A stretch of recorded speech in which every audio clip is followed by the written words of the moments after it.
Vamos falar, por fim, do Concílio de Calcedônia, para encerrar os primeiros 500 anos. O Agostinho se envolveu em muitos debates. Eram debates no Ocidente, tanto com donatistas, como esse com Pelágio, tudo no Ocidente. No Oriente, o problema era outro. Um outro debate estava ganhando proporções grandes e que gera dificuldades até hoje. É um assunto tremendamente difícil, que é o assunto a pessoa de Cristo e as suas duas naturezas. Assunto espinhoso que produziu divisão profunda na igreja. O debate durou vários séculos, é chamado debate das duas naturezas. Uma das primeiras tentativas, porque o que aconteceu? Em Nicéia foi definido que Jesus Cristo é Deus. Só que ele também é homem, certo? Aí ficou assim, tá, mas se ele é perfeitamente Deus e perfeitamente homem, como é que essas duas coisas se juntam? Essas duas naturezas. Uma das primeiras tentativas de responder foi do Apolinário. O Apolinário, ele era da cidade de Laodiceia. Ele disse que se você tem duas entidades perfeitas, perfeito Deus e perfeito homem, então elas não podem se combinar. Então ele propôs o seguinte, ele imaginou que o corpo do homem, Jesus, tinha que ser habitado por uma alma divina. Então a alma de Jesus não era humana, era divina. A ilustração que se usa é do envelope da carta. Né? Então o homem é o envelope e Deus é a carta. Então você põe a carta dentro do envelope. O problema é que logo as pessoas perceberam, no início parecia até interessante, mas logo as pessoas perceberam que tinha problema isso aí, né? Isso aí não é muito satisfatória essa resposta. Por quê? Porque no modelo do Apolinário não há um verdadeiro ser humano ali. Aquilo ali não é um ser humano, com uma alma divina. Não é como nós. Ficou mais a ideia de que era um tipo de possessão. Era um corpo possuído. Né? Então aquilo foi rejeitado, aquilo foi visto como errado. Os capadócios, nós falamos, os 3 capadócios ali, atacaram fortemente o ensino do Apolinário. E o Gregório de Nazianzo disse, o que ele não assumiu, ele não curou. Nós já vimos antes. Então ele tem que ter uma natureza humana perfeita. O apolinarianismo foi condenado em 381 no Concílio de Constantinopla. E nesse debate, gente, não havia, falando do apolinarianismo, nesse debate não havia só teologia envolvida. Havia rivalidade entre pessoas e havia rivalidade entre cidades envolvidas. Certo? Vejam como as coisas se misturam, como a igreja é frágil porque é composta por seres humanos. Alexandria no Egito e Antioquia na Síria sempre rivalizaram uma com a outra. Ainda há pouco nós falamos das duas escolas de interpretação da Bíblia. Alexandria, escola alegórica. Antioquia, escola literal de interpretação da palavra. No caso da pessoa de Cristo, a ênfase de Alexandria era na divindade de Cristo. E a ênfase de Antioquia era na humanidade de Cristo. E, como tem aquela famosa frase, onde está a tua ênfase, ali estará a tua teologia. Então acabava desequilibrando, né? E aí, a cidade de Antioquia acabou influenciando muito Constantinopla, que se tornou importante depois também. E aqui tem uma coisa interessante, o Concílio de Nicéia, lá em 325, que nós falamos no início hoje, o Concílio de Nicéia estabeleceu uma hierarquia das igrejas. Né? Porque nesses concílios se discutia vários assuntos. A gente acaba levantando assim o mais importante. Mas outros assuntos eram discutidos. E surgiu uma certa hierarquia das igrejas, das cidades, dentro do cristianismo. Né? Vamos ver se vocês já conseguem adivinhar mais ou menos qual é a hierarquia. Na hierarquia que foi colocada em Nicéia, qual é a igreja mais importante? Quem dá mais? O que vocês acham? Constantinopla? Alexandria? Não. Roma. Lembre-se que Constantinopla nem existia. Nicéia 325, 5 anos antes de Constantinopla existir. Certo? Então Roma era a capital do império, é a igreja mais importante. Era assim que era visto. Segunda, Segunda, Alexandria. Alexandria, com certeza. Está em todas, né? Alexandria. Terceira, Antioquia. Perfeito. Então, essa era a hierarquia principal, só que surgiu um problema. Surgiu uma nova cidade, chamada Constantinopla, que vai e ocupa o segundo lugar, roubando esse segundo lugar de Alexandria. Automaticamente há uma rivalidade profunda entre Alexandria e Constantinopla. Vejam como é carnal a coisa, certo? Seres humanos são complicados. E essa rivalidade acabou descambando para uma briga feia. Vamos falar do nestorianismo. Cadê o Nestor? Nestor, vamos trazer o Nestor, né? Vamos trazer o Nestor. Calma, vamos ver, depois a gente vai ver. Nestor era o bispo de... Nestor também chamado Nestório, tá? Alguns chamam Nestório, alguns chamam Nestor. Nestor era bispo de Constantinopla. E ele foi treinado na tradição de Antioquia. E ele ficou preocupado com uma expressão que estava sendo usada lá em Alexandria. A expressão era a seguinte, Theotokos. Alguém sabe o que é Theotokos? Ele não é de Alexandria. Ele não gosta de Alexandria. Ele se incomodou com aquilo que Alexandria disse, Theotokos. Theotokos é a mãe de Deus. A mãe de Deus. Em Alexandria começou a se usar essa expressão, a mãe de Deus. Evidentemente estava se referindo a Maria. Só que essa expressão não era usada como é hoje, né? Hoje ela é usada para exaltar Maria. Naquele tempo não. Naquele tempo a preocupação dos alexandrinos era de mostrar que ali estava Deus. Certo? Aquele homem que nasceu ali era Deus. O Nestor não gostou daquela expressão. Aquela expressão incomodava ele. E ele recomendou que se usasse Christostokos, a mãe de Cristo, para não confundir a cristologia das pessoas. E ele também não gostava da palavra união das naturezas, ele preferia conjunção das naturezas. E o Nestor sofreu feroz oposição de Cirilo, o bispo de Alexandria. E esse bispo aí de Alexandria era um teólogo competente, um indivíduo muito inteligente, mas não muito ético. E ele jogou sujo várias vezes com o Nestor, certo? E esse Cirilo, ele fazia qualquer coisa para prevalecer. Um indivíduo insistente e do tipo briguento. Sim. Theotokos, a mãe de Deus. Quem é a mãe de Deus? Maria. Theotokos Maria, mãe de Deus. Não era uma expressão que se usava na teologia, lá de Alexandria. Eles criaram esse tipo de expressão porque havia uma série de discussões, tá, que a gente não tem como entrar, né? Mas, por exemplo, Nestor não aceitava um Deus de 3 anos de idade. Isso incomodava ele profundamente. Aquele menino de 3 anos de idade não é Deus.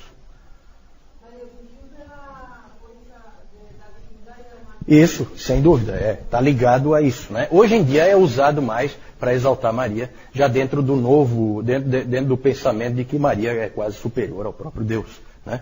Mas isso aí não era assim naquela época ainda, certo? O Concílio de Éfeso, em 431, que é o terceiro concílio ecumênico, condenou o nestorianismo. O nestorianismo, ele dizia que ele tinha 2 naturezas, que Cristo tinha 2 naturezas, postas em conjunto, mas que eram totalmente independentes, certo? A ilustração que se usa é da água e do óleo. Você põe junto, mas elas não se misturam. E o Concílio de Éfeso condenou o nestorianismo e condenou o Nestor. Nestor foi exilado, inclusive, como herege, certo? O Concílio de Éfeso afirmou que Jesus é uma pessoa e não 2. Só que esse concílio, gente, ele foi um tipo de farsa. Porque não houve discussão nenhuma dentro daquilo que o Jaime perguntou antes sobre como funcionava o concílio. Esse funcionou totalmente errado. Sabe por quê? Porque o pessoal de Constantinopla atrasou, por causa das viagens lá, eles não conseguiram chegar a tempo. O que o Cirilo fez? Um indivíduo extremamente ético. Começou assim mesmo. Não chegaram, não faz mal.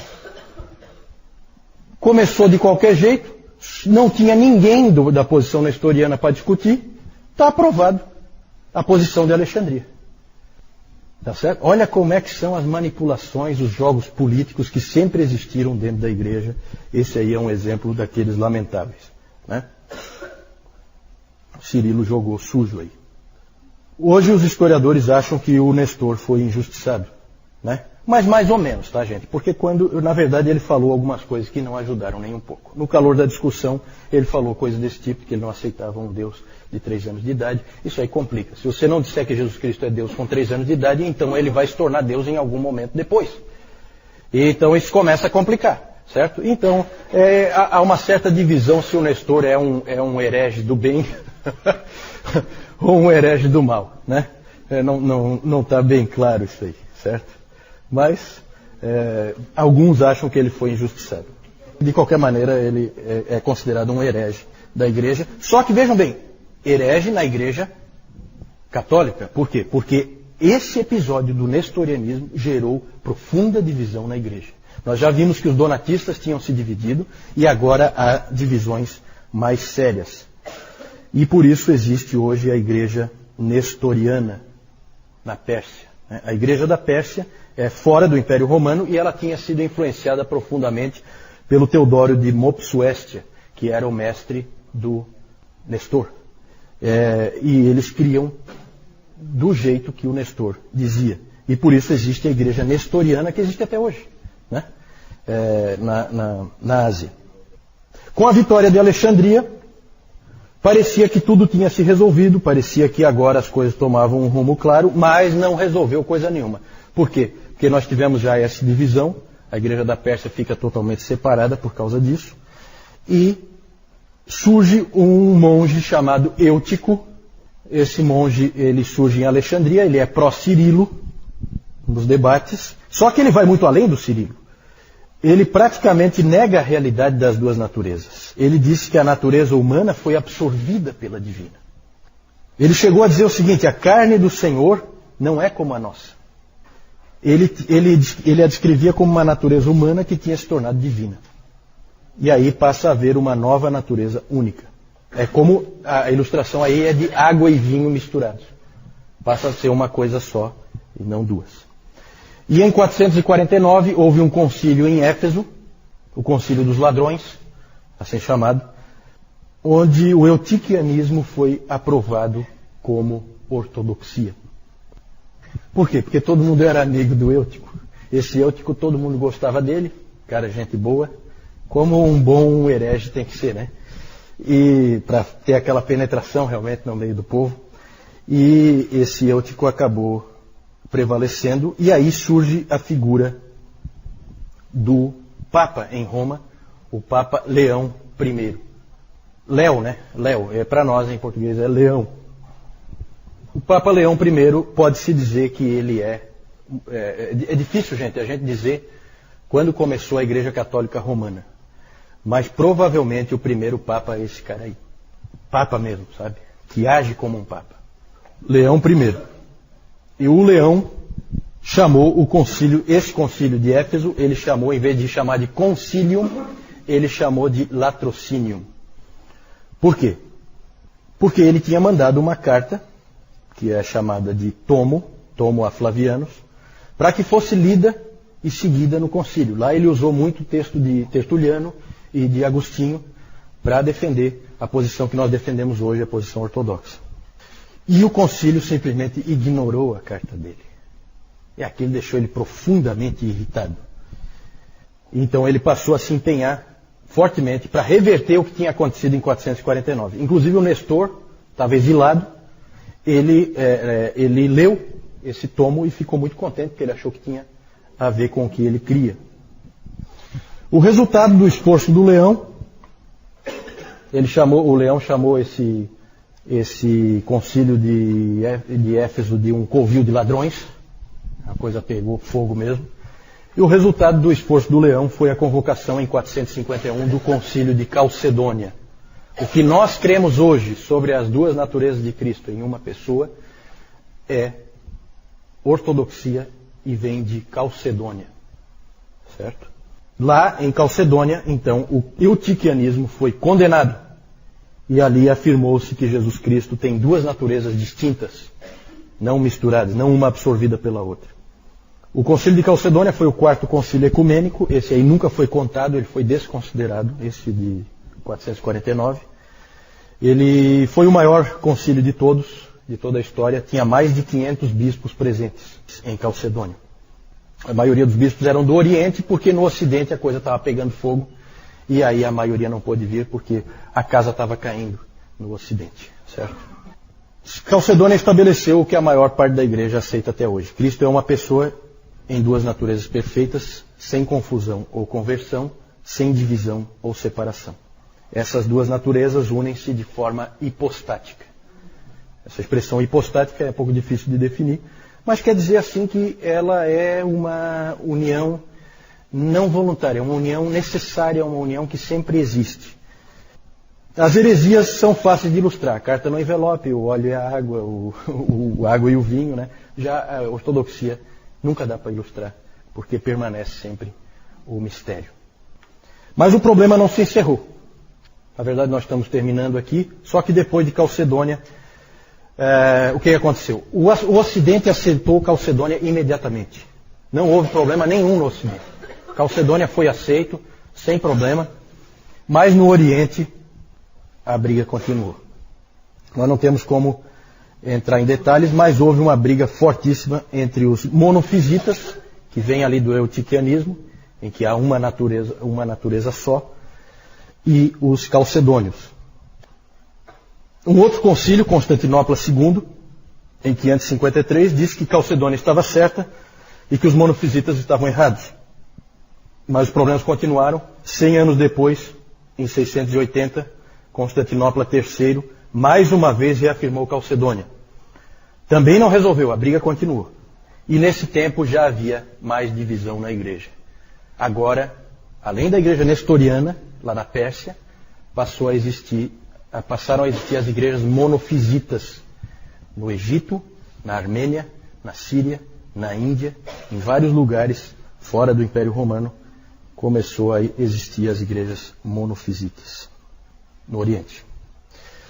E nesse período, gente, ocorreram coisas estranhas e horríveis. Começa a acontecer as barbaridades, né? Um Papa de Roma excomungou o Patriarca de Constantinopla, que por sua vez excomungou o Papa de Roma, certo? Um outro Papa de Roma foi sequestrado por agentes do imperador em Constantinopla, onde ele foi açoitado, aprisionado e morreu de fome. Veja como a coisa pega. Houve também um teólogo e monge, cujo nome era Maximus, que foi aprisionado pelo imperador. Veja que o imperador está sempre metido, por causa daquela coisa da cristandade. Ele sempre mete a mão. A língua desse Maximus foi cortada, porque ele disse alguma coisa que o imperador não gostou, e a mão dele foi decepada porque ele assinou um documento que o imperador também não gostou. Então vejam o nível que a coisa chegou, certo? Tudo de horrível ocorreu por causa dessa controvérsia em torno das duas naturezas de Cristo. Quando a poeira baixou, havia igrejas monofisitas separadas no Egito, na Síria, na Armênia, na Etiópia e na Índia. Essas igrejas monofisitas ainda existem. Lá no Egito você tem a igreja copta, certo? A sede é em Alexandria, não tem nada a ver com Roma, certo? E ela é uma igreja independente. Então já temos nessa época 4 igrejas, talvez 5 igrejas. É que os donatistas vão desaparecer, né, com os muçulmanos. Mas já temos 4 igrejas. Temos a igreja do Ocidente e a igreja do Oriente, que em tese ainda estão unidas, né? Só que com um Papa excomungando o patriarca, pode ter certeza que essa união já não existe mais, né? Acabou. E logo nós vamos ver que elas vão se separar de vez. Nós temos então a Igreja Católica Romana, a Ortodoxa Oriental, a Nestoriana, na Pérsia, e a Monofisita, naqueles outros países. Vamos encerrar então, vamos ver. Sim.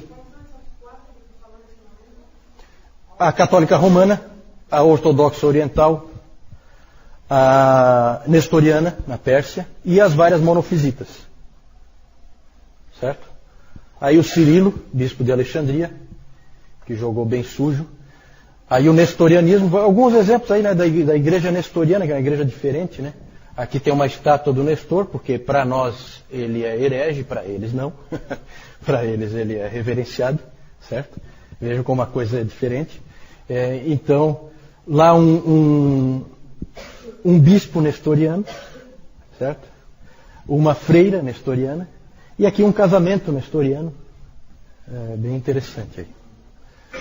Aqui o Leão I, talvez o primeiro Papa, pelas posturas que ele assumiu. Ele, inclusive, ele foi muito respeitado como autoridade. Quando vocês veem lá, às vezes, o Bento XVI indo lá falar para acabar com a guerra, para parar, não sei o quê, lembra um pouco o que o Leão fez, né?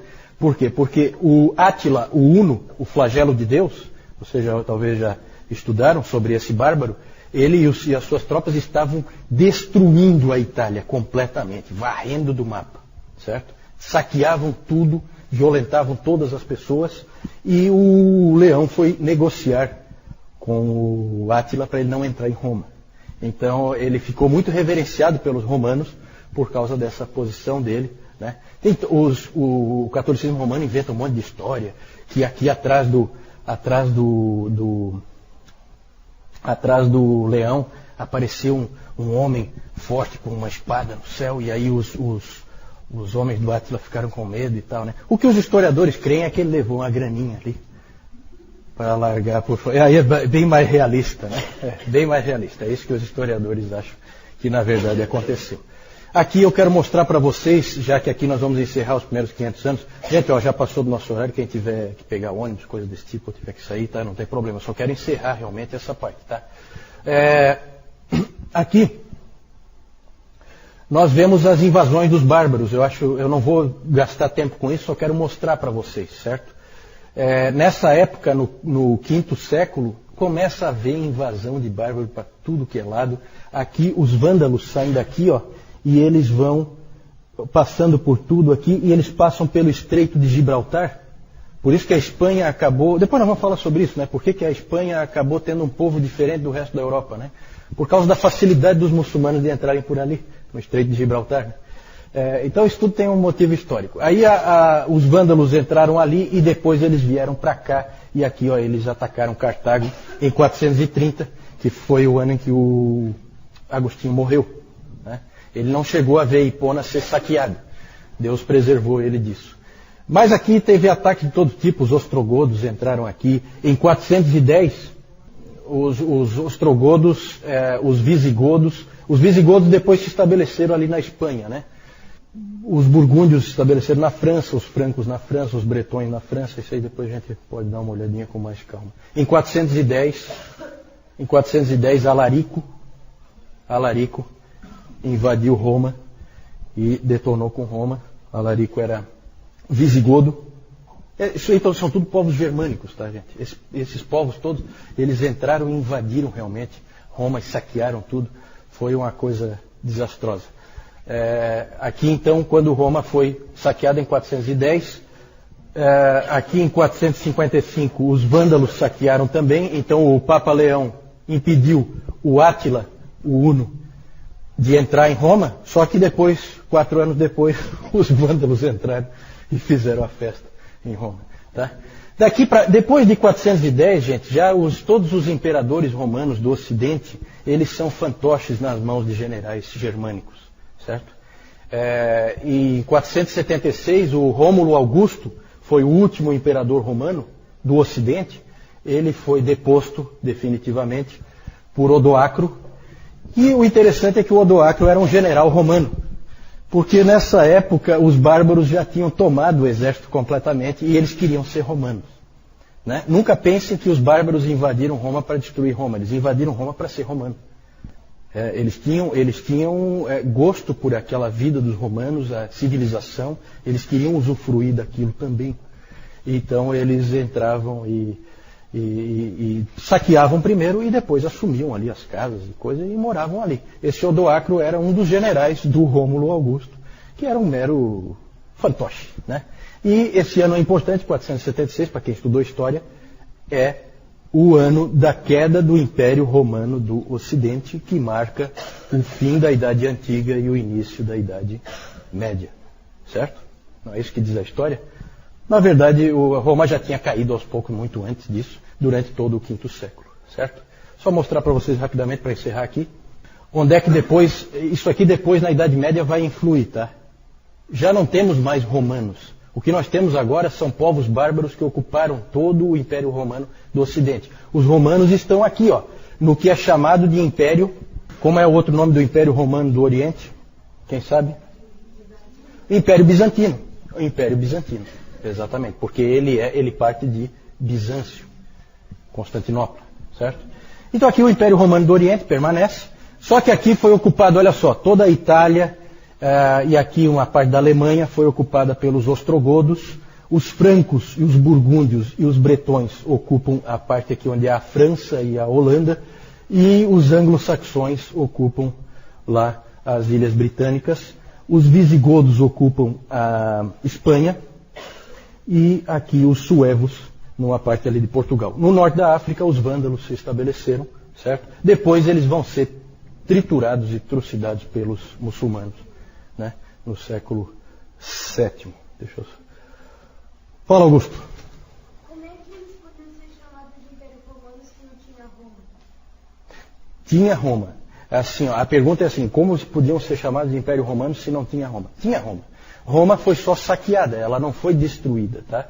A gente fala destruída, é uma força de expressão. Ela continua existindo ali e esses bárbaros ocuparam a cidade de Roma, né? Roma existe até hoje, né? A cidade permanece, só que não é mais aquela Roma, agora é uma Roma totalmente controlada por bárbaros, certo? Ela é diferente, ela não é mais a mesma coisa. Tudo bem que esses bárbaros absorvem a cultura romana, mas já não é mais a mesma coisa, né?